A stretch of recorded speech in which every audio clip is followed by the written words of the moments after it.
Hey folks, it's July 14th, 2011, and I was just keeping up with the debt ceiling debate. And so far, there hasn't been a compromise on either side. And I just want to, point out that no matter what happens, guys, whether or not they raise the debt ceiling or not, this country is still in a very big mess. And a lot of people I talk to don't even realize what's going on. To put it in layman's terms for people who haven't been keeping up with the issue, um, what the country is now dealing with is akin to having a credit card and having a $5,000 limit on that credit card. Okay, not only did you max out that credit card, but you can no longer pay the interest on that credit card. And not only can't you pay the interest on the credit card or the balance, but you're asking the bank to give you a higher limit. Okay? And unless the United States gets, the higher debt ceiling is not an answer, really. I really don't know an answer. We got ourselves in such a mess. We owe like 14.2 trillion. Once you get over a couple of trillion, it doesn't really matter anymore. It's such a ridiculous number. But the credit rating might be dropped. A credit rating of the United States might be dropped. China's already talking about it. That's serious, folks. That means that, our credit, when your credit rating is no good, what happens? People don't give you money anymore. They don't loan you any money because, they're not going to be paid back. Once the United States stops paying its debts, so why should we loan them any more money? It makes no sense. And I'm not talking about, when you loan friend money, you're talking about countries here, guys. You're talking about billions and hundreds of billions of dollars changing hands daily. From banks and businesses and stuff. This could destroy the United States. Technically, this could destroy the United States. And like I said before, if the Social Security thing, if we get the Social Security checks, everything will be okay. But if those Social Security checks, those veterans checks, and the disability checks stop coming, when is it, August 3rd? August 2nd, I think, is the deadline. If we don't see the checks coming August 3rd, and I don't see riots in the streets of America, not that I want to see the riots in the streets, but you have to understand, I'm at a point right now where I think, and a lot of other people think this way, riots in the streets are the only way that we'll get any solution to this. Maybe the government will stop spending billions and billions of dollars on war, on missiles, on craziness.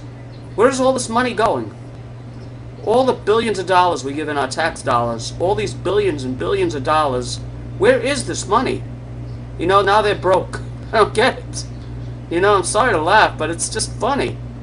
It's like a Ponzi scheme almost. Why don't we get our people out of Iraq, get all our equipment out of Iraq, get all of our equipment out of Afghanistan. Osama bin Laden's dead, according to the government. So he's dead. What are we going over there for? They need us there for? And try and take care of what the problems here at home.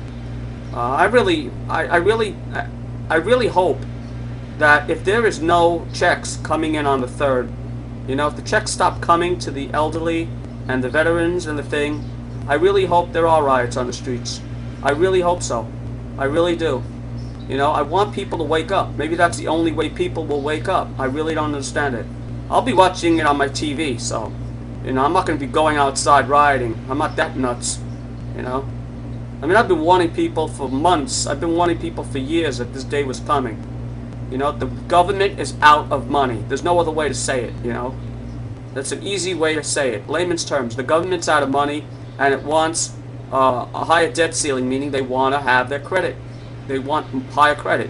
I guess $14.2 trillion isn't enough to lose. They don't get it. So you guys can post your comments. I'm just going to be watching this very carefully. I'm watching the stock market because that's the first to fall. Today it was down. I think it was down 53 or something. But already countries are being very, very cautious. Countries stop trading with us. That's not good. Last I checked, we get all our products from China, Japan, and all these other places. Made in China, made in Japan. Made in China, made in Japan. That's all you see. Not too much else is made here except like lottery tickets. Lottery tickets we got. A scratch off lottery tickets I think is made here. You know? It's crazy, guys. It's really crazy, you know? I lay in bed sometimes at night. I'm thinking about all the possible scenarios that we could be seeing. And not one scenario that will happen, you will see me panic. Not one. You will not see me panic because I prepared. I prepared mentally. I actually prepared mentally and I prepared physically for the coming disaster. Banks failing. No money in the banks. Can you imagine?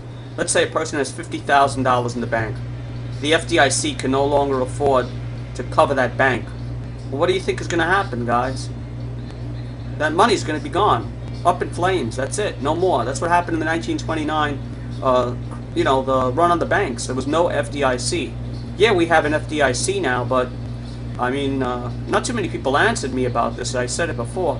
How many people think the FDIC can insure all the banks? What if this, you know, gets worse? What if the U.S. debt doesn't fix itself and countries stop loaning us money, countries stop dealing with us? Then what? I just want your opinion, guys. Take it easy, folks. Bye.